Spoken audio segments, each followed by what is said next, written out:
কিন্তু কাল বিএনপিতে ভোট না দিয়ে আওয়ামী লীগে দেওয়ানি ভালো আছিল সেই যাও নে আমার গ্রুপে অনেক অত্যাচার চলতে আছে বেদখল করিয়া জমিন নিয়ে বাড়ি ঘর উঠে এলেছে এই জমিনে আমার এই জমিনে যাইতে দেয় না ওনার ঘর বাড়ি উঠে এলেছে আর কে আছে আমার তার জনফন কেমন একমাত্র আল্লাহ আছে আর একটা ছেলে আছে এছাড়া কেমন নেই আমার এমপি নয়নের কাছে দরখাস্ত দিছি মতন এমপি নয়নে দিছে কাজী মঞ্জুরের কাছে কোনো বিচার সালিশ কিছু পেশেন্টের রেজাউল করিম পড়বো স্যার 5 তারিখের পরের থেকে আমাদেরকে অনেক অত্যাচার করে অনেক নির্যাতন করে আমরা টাকা দিতাম নলে বাড়ি ঘর সাইডে উঠে যেতাম নয়ন ভাই এটাই জানা উচিত নয়ন ভাই রেজাউল করিমকে থামানো উচিত আমার রাজনৈতিক কারণে আমার অনেক শত্রু বাহিনী আছে এটা সম্পূর্ণ মিথ্যা বানোয়া এই জাতীয় কোনো অভিযোগ আমার এলাকার মানুষ করতে পারে যারা করতেছে তারা আমার সরাসরি শত্রু এই আলোড়ের মাথা তো শুরু করে সব রেজল ডাকাইতে বলে বাড়ি ঘর হ্যাঁ বাবার কালিয়া সম্পদ সে টাকার লইয়া কিন্তু রাত্রে আইয়ে দিনে আইয়ে না রেজল করিম করে সে টাকার জন্য আর কিছু না স্যার এটি বলে হ্যাঁ বাবার কালিয়া সম্পদ সেরে টাকা দিতে হবে না দিলে হে ঘর দুয়ার জ্বালিয়ে দিব আর নাহলে আমাকে বাড়ি ঘর দুয়ার ভাঙ্গা লইয়া চলে যাইতাম হের জায়গা ছেড়ে দিতাম হে এরকম অত্যাচার করে এই উন্নয়নের জায়গা লইয়া স্যার পানি উন্নয়নের জায়গায় আমরা আপনাকে জায়গায় রয়েছি আমরা গরিব মানুষ আমাকে বাপ জায়গা নাই কিনতে পারি না টাকা নাই পয়সা নাই এই কারণে পানি উন্নয়নের জায়গায় রয়েছে অস্থায়ীভাবে এখন স্যার তারপরে দিয়ে যদি আপনারা কন টাকা দিতে পয়সা দিতে আমরা গো অভিযোজন বলে হে বলে কাগজপত্র বলে সব ফাইনাল করে আনছে এটি বলে হ্যার সম্পদ তাহলে স্যার আমরা টাকাও জোগাইতে পারবো না আমরা থাকতেও পারবো না আমরা জিন্দা মাটি দিয়ে এখন আপনারা হে রাত হইলে টাকা চাই রাত হইলে টাকা চাই স্যার হে বিএনপি নেতা হে ধমকায় হে কইতে আছে কেমনে থায় দেখমু কেমনে কি আরবো দেখমু হে দক্ষিণ এসে সর্বসনের নেতা বড় সবার উঠবে বলে হে আমরা মনে করেন ইন্ডিয়া আলোড়ন শুরু করিয়া মনে করেন পড়ায় বেমালা মানুষ হইব 25-26টা হইব না এরকম হইব এটি সব বলে হের সম্পদ এটি নেরা এরাই থইলে দাম কয় এর সব আছে হের মাল্লা মাঝি সবই আছে আইয়ে কেন মোড়া হেভি দাম ডালের আইয়া এর লগে লগে আয়া ওই ভুট্টাই আছে এই ভুট্টাই আছে এই ভুট্টা হচ্ছে 1 নম্বর হে আরে সামনের কাতারে এই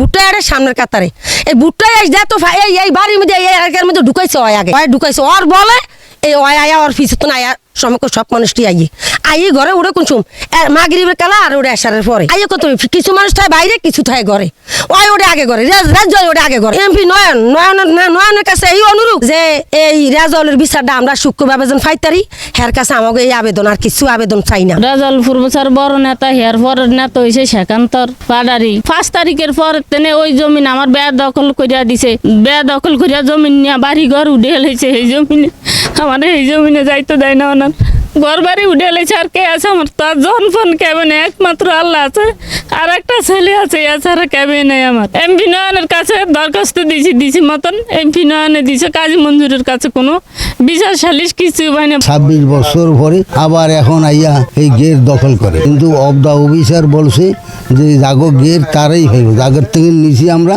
তাগরই দেওয়া হইব 2001 সালে যখন বিএনপি ক্ষমতা আসছে আমরা নেতাদের কাছে গেছি তাদেরকে আমাদের কথা বলছে আমাদের কাগজপত্র দেখানো হয়েছে দেখানোর পরে ওনারা রেজাল্ট করে মেরে নিয়ে বসছে আমাদের বাসায় এই ওনার বাসায় বসছে বসার পরে আমাদের কাগজপত্র দেখছে তারা রেজাল্ট করিম কোনো কাগজপত্র দেখাইতে পারে না না পারার পরে রেজাল্ট করিম গেট ছাইরা দিয়ে গেছে বলছে যে এই গেট যাদের জায়গা তাদেরকে আমি ছেড়ে দিয়ে গেলাম আর কখনো আমি এই জায়গার মধ্যে আসবো না 26 বছর ধরে 2001 সালের থেকে 2026 সাল পর্যন্ত আমরা গের খাই বেরির পারে যারা আছে ভূমিহীন তারাও গেরের সুবিধা ভোগ করতেছে আইসা সেদিনকে আমি বলছি যে আপনি কিসের বলে আমাদের গের মানুষের দিবেন বা আপনি ভোগ করবেন আমি আমার ক্ষমতার বলে তখন আমার ক্ষমতা ছিল না এখন আমার ক্ষমতা হয়েছে আমার ক্ষমতার বলে আমি গের খাবো তাই বললাম সম্পদ হয়েছে আমাদের আপনি গের খাবেন কি করে আমার ক্ষমতা বলে পরে খাবো খামকি তুমি দিনের বেলা কেউ জানে রাত্রে যাইতে মহিলাগুলো অনেক ঝামেলা করতে আছে রাত্রে 10টা 11টা 12টা এই মিলে যায় যাইবন খামকি তুমি দিতেছে তো আমরা অসহায় নদী ভাঙ্গে গরিব এই জায়গাতে আজকে 15-16 বছর বাড়ি ঘর করছি তখন কি আর গরিব মানুষ এমন অনেক ধার খরচ কইরা টাকা 30,000 টাকা লেনদেন করছি তারপরে আরো বাকি টাকা দিতাম বলে তারপরে ঝামেলা করতে আছে পূর্বসারে রাত্রে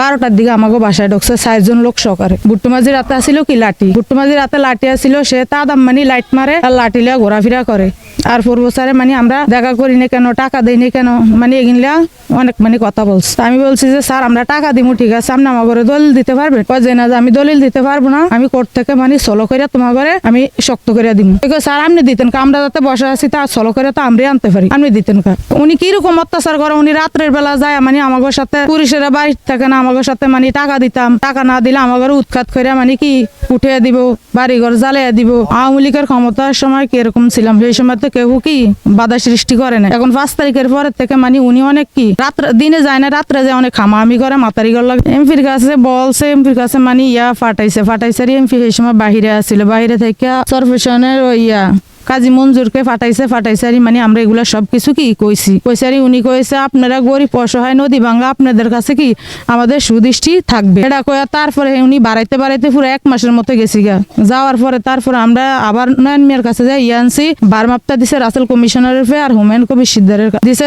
উনি কি এসিলিন কোর্টে গেছে দুজনে মিল্লা এসিলিন কোর্টে গেছে আর এসিলিন পূর্বসারও গেছে। যাওয়ার পরে মানে উনিকে রাসেল কমিশনার যা জিজ্ঞান দরকার তাই জিজ্ঞাসা করার পরে কইছে জমি 90 বছর তালাই মানে কোনো কি 99 বছর তালাই কোনো বেচা কিনেও চলবো না, যারা বসিন্দার আছে তারা বসা থাকবো। রাসেল কমিশনার কইছে এটা 16 করে আইনা দিলে টিস খাইব কত, কইছে না এটা 16 করে আইনা দিলেও কি টিস খাইব না, যারা বসিত আছে তারাই কি বসা থাকবে এই জমিনে। উন্নয়ন বোর্ডের জমিতে আমরা বসবাস করি। 5 তারিখের পরে রেজাল্ট করে স্যার দক্ষিণাই স্যার সে আমাদের বাসায় বিভিন্নভাবে হুমকি দেয়। আমার বাবার কাছ থেকে জোর জুলুম ভাবে 2 লাখ টাকা নিছে। 2 লাখ টাকা নেওয়ার পরে আবার আমার বাবার কাছে রিটার্ন আবার আসে টাকার জন্য। আমার বাবা টাকা দিতে পারে নাই, তারপরে সে দিনে আসে নাই, রাত্রে আইসা আমাদের ফ্যামিলিতে পুরুষ মানুষ কেউ থাকে না, রাত্রে আইসা ওই মহিলাদেরকে বিভ্রান্তির ভিতরে ফালায়, মহিলারা দরজা আটকে রাখে, আবার কিছু ফলে যায় ওনার ডরে। ওনার লাড়ি বাহিনী আছে ভুট্টু মাঝি। আমলিকের আমলে ভালো ছিল, কোনো কিছুই করে না। আমাদের আমলিক আমলের জমিন কিনছে, কোনো কেউ কিছু বাধাও দেয় না, এই 4 বছরও বাধা দেয় নাই, কোনো কেউ বাধা দেয় নাই আমলিকের আমলে। যদি আমলিকের আমলে কিনছে কিন্তু যদি 4 বছরে বাধা দিত তাহলে আমরা এই জমিন কিনতাম না। এখন 5 তারিখের পরে এই 4 বছরে আইসা আমাদেরকে ঝামেলা করতে আছে। আওয়ামী লীগের আমলে আল্লাহ পাক খুব ভালোই রাখছিল। এখন বিএনপি 5 তারিখের পরে বাজেয়াত এই দক্ষিণে স্যার রেজাউল করিম প্রফেসর উনি তার বাদে কি বলে কাঠ নিছে। আমরা ফান্ডি উন্নয়নের জমিনও বসবাস করি, এন 25-26টা ফ্যামিলি। উনি যায় রাত্রে যায় ঝামেলা করে টেয়া দিত, আর নাই তো বাড়িঘর ভাঙ্গা যাইতাম গিয়া আর জমিন ছেড়ে দিতাম। আমরা পানি উন্নয়নের জমিন আনা যদি এগুলা আমরা ঘর বাড়ি ভাঙ্গা না যাই উনি জালে পরে সরকার করে দিব, সরকার করে দিয়া উনি আইলে আড়াইব আর কান দেব, এই ব্যবহার করতে আছে উনি। তার লাইডাল বাহিনী অনেকেই থানায় গেছি আর বড় নেতা কোনো থানায় তো থাকে, থানায় কন্ট্রোলে থানাকে আমরা আদালতে যান। এইটা আমরা তারপর আদালতে গেছি, আদালতে মামলা করছি, থানার তদন্ত দিছে। এই অবস্থা এখন আমরা আছি। মানে এমন ক্ষমতা দেওয়া হইতেছে একজন এমপির থেকে সে বেশি ক্ষমতা দেওয়া হইতে আছে। এমপি নয়নের জানানো হয়েছে, বলছে আমরা দেখতেছি। নয়ন ভাই দ্বারে গেলে নয়ন ভাই ভালো একটা সময় দেয়, নয়ন ভাই শুনে দেখে তারপর চরপেশন নেতৃবৃন্দ আছে তাদের কাছে পাঠায় বিভিন্ন অভিযোগের কাগজ।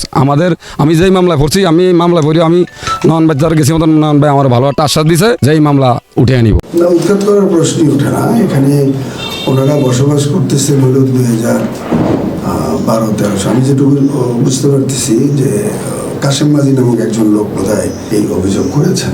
আমরা যেহেতু রাজনীতি করেছি, একটা এলাকায় স্থানীয় নির্বাচন করেছি, চেয়ারম্যান নির্বাচিত হয়েছি, স্বাভাবিক কারণে আমার শত্রুর সংখ্যাও কম না। অনেকভাবেই হতে পারে। ওনার বাড়িতে আমি যে বলেছিলাম একবার, এটা উনি আবার এটা রেকর্ড করেছেন, আবার আমার বিরুদ্ধে কি বলে এটাকে ভিডিও করেছেন, ছেড়েছেন। সেখানে কথাটা ছিল যে আপনারা তো আওয়ামী পিরিয়ডে অনেক বাড়িঘর পুড়িয়ে দিয়ে আপনারা মানুষ উচ্ছেদ করেছেন, এবং এই জায়গাটা যে আপনারা দখল করেছেন এই জায়গাটা অন্যদেরকে উচ্ছেদ করে দখল করেছেন। আমরা তো সেই সময়ের মতো আমরা কি সেরকম ঘরটা জ্বালিয়ে দিয়ে আপনাদেরকে রাস্তা হাঁটাবো? ওনারা সব কথাটা কাট করে দিয়ে শুধু ওই যে আমি কি জ্বালাবো এই কথাটা দিয়ে ভিডিও করে ছেড়ে দিয়েছে। এরকম মানে অযাচিত কথাবার্তা যেগুলো আসলে মূল কথার সাথে যায় না, ওনারা এটা বলেছেন। আজকে আপনারা আসছেন, আপনারা যদি আমার সব কথা কাট করে যেটুকু অভিযোগ মানে সেটুকু ছেড়ে দেন, তাহলেও তো দেখা যাবে যে আসলে আমি খারাপ কথা বলেছি। এখানে বন্দোবস্তীয় জায়গায় যারা বসবাস করতেছেন সেখানে যদি যার বন্দোবস্ত আছে তিনি যদি টাকা চান যে আপনারা যেহেতু বসবাস করতেছেন বাড়িঘর করে, তাহলে তো যার জায়গা তাকে আপনি ভয় কিনে নিতে হবে, কেনার জন্য আপনি টাকা দিতে হবে, এটা তো চাইতেই পারে। বন্দোবস্তীয় জায়গা যদি হয় সেটা তো পানি উন্নয়ন বোর্ডের জায়গা না। আমার রাজনৈতিক কারণে আমার অনেক শত্রু বাহিনী আছে। এটা সম্পূর্ণ মিথ্যা, বানোয়াট এবং সর্বৈব বানোয়াট কথা। না, আমার নামে কোনো বন্দোবস্ত নেই। আমি যে জমিগুলো বন্দোবস্ত নিয়েছি বলা দাবি করতেছে অনেকে, এই কথাগুলো সঠিক না। আমার বিরুদ্ধে কোর্টে আদালতে মামলা হয়েছে, এসিল্যান্ড অফিসে দরখাস্ত হয়েছে। আমি 2007, 2009 এরকম বিভিন্ন সেভারাল টাইমস আমার বিরুদ্ধে অভিযোগ হয়েছে এইসব নিয়ে। আমি প্রতিটা বার একই কথা বলেছি যে আমি কখনো কোনো নামে বেনামে আমার নামে আমি বন্দোবস্ত গ্রহণ করি নাই। আমি কিন্তু সব জায়গায় একই কথা বলেছি। যৌথ কৃষি খামার নামে একটা সমিতি ব্যবহার করে লালমোহন ইসলাম ওনার ছেলেরা এগুলো করে। ওনার যৌথ কৃষি খামার নামে একটা মামলা করেছে, সেই মামলার 2705টা খতিয়ান তারা শো করে, যে 2705টা খতিয়ানের একটা খতিয়ান এসিলেন্ট অফিস, ডিসি অফিস বা আমাদের তহসিল অফিসের কোথাও সংরক্ষিত নাই, অর্থাৎ তারা খাজনা দিতে পারছে না। অথচ এই খতিয়ানগুলো দিয়েই তারা মামলা করে সরকারের বিরুদ্ধে এবং একটা রায় ঘোষণা করে। খতিয়ানের আগে দলিল না হলে কখনো খতিয়ান হয়, কিন্তু তারা খতিয়ান দেখাচ্ছে আগে, আর বলতেছে এখন আবার রায় বের করছে একটা যে তাদের নামে যাতে রেজিস্ট্রি করে দেওয়া হয়। রেজিস্ট্রি করার আগে দলিল হয়ে গেছে, আর কি বলে ওই যে খতিয়ান হয়ে গেছে, সেই খতিয়ান দিয়ে তারা আপনার মামলা করছে, যেই মামলাগুলোর কোনো ভিত্তি নাই। এটার বিরুদ্ধে সরকার অর্থাৎ ডিসি সাহেবই কিন্তু আবার মামলা করছে। এটার বিপরীতে ডিসি সাহেব কিন্তু বলেছেন, এবং আমার কাছেও সেই ডকুমেন্ট আছে, আমরাও এখানে ভূমিহীনদেরকে 99 থেকে 2005 পর্যন্ত 6 পর্যন্ত আমরা আমাদের নেতৃত্বে এখানে কিছু ভূমিহীনদেরকে জমি বন্দোবস্ত, একই জমি বন্দোবস্ত, যেই জমিটা তারা দাবি করতেছে ঠিক একই জমি এখানকার ভূমিহীনদেরকে আমরা বন্দোবস্তে নিয়ে এনে দিয়েছি। যেগুলোর বিরুদ্ধে তারা উঠতেছে স্থানীয়ভাবে, আমি রাজনৈতিক কার্যক্রমে সংশ্লিষ্ট থাকার কারণে আমার তাদেরকে শেল্টার দিতে হয়, তাদের পক্ষে আমার থাকতে হয়। ভূমিহীনদের যারা বন্দোবস্ত গ্রহীতা, যেমনটা তারা যৌথ কৃষি খামার সমিতি হিসাবে চলছেন, তেমনটি আবার আমরা পূর্ব দক্ষিণ চৌরাইসা ভূমিহীন বন্দোবস্ত গ্রহীতা ভূমিহীন সমবায় সমিতি নামে আমরা আবার সমিতি করেছি, যেখানে যারা প্রত্যেকে ভূমিহীন বন্দোবস্ত গ্রহণ করেছেন। সেই সমিতির নেতৃত্বে আমি আছি, আমার জন্ম নিয়ে আমি আছি বা ভূমিহীনদেরকে নিয়ে আমি আছি। টোটাল ভিত্তি, কোনো প্রকার ভিত্তি নেই। যারা অভিযোগ করে তারা রাজনৈতিকভাবে আমার প্রতিপক্ষ।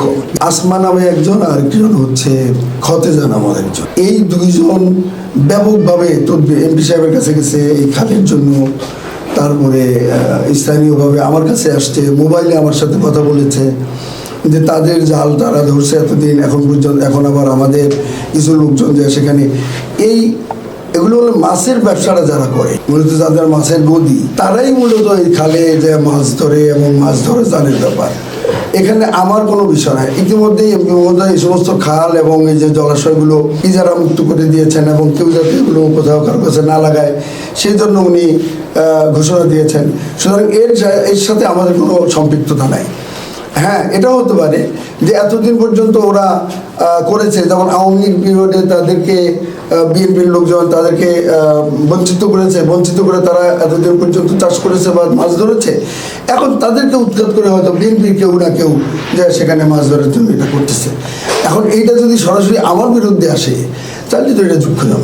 এখানে ওই যারা বক্তব্য, যারা এই জমিতে দখল পজিশনে আছে তাদের কোনো পেপারস নাই। তাদের বক্তব্য হইলো তারা পানি উন্নয়ন বোর্ডের জমিতে থাকে। আর রেজাউল প্রফেসর তার কাগজপত্র দেখায়, তার পেপারস আছে, মানে এই কাগজপত্র দেখায়। আর পানি উন্নয়ন বোর্ডে আসলে আমরা ওইভাবে কন্ট্যাক্ট করতে পারি নাই, যেহেতু ওনারা দাবি করে যে এই সম্পত্তি পানি উন্নয়ন বোর্ডের। এখন তো এটা ফয়সলা করতে হলে 3 গ্রুপ একসাথে বসতে হবে, তারপরে পেপার দেখে বোঝা যাবে যে এই সম্পত্তি কার আসলে।